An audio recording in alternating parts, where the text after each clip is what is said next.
Olá, eu sou a Carol Lopes e sou especialista em imagem digital.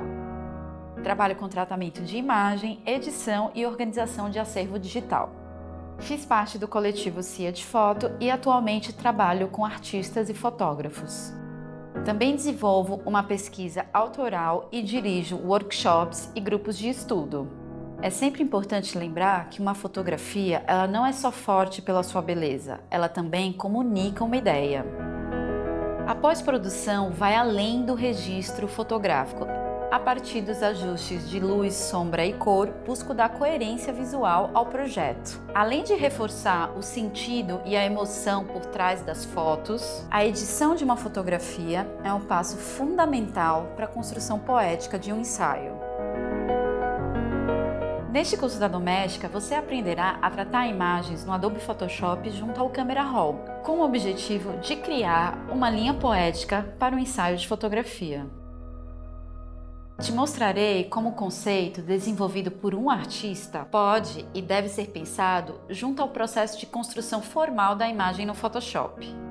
Te ensinarei desde as técnicas de ajustes de cor e luz até os últimos passos de finalização do tratamento de imagem.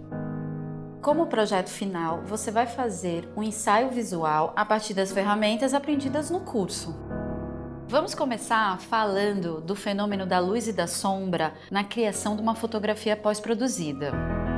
Veremos como ler a luz de uma imagem digital através do histograma e aprenderemos a fazer ajustes de luminosidade no Adobe Camera Raw. Depois faremos um briefing com o fotógrafo e aprenderemos como equalizar as imagens no programa.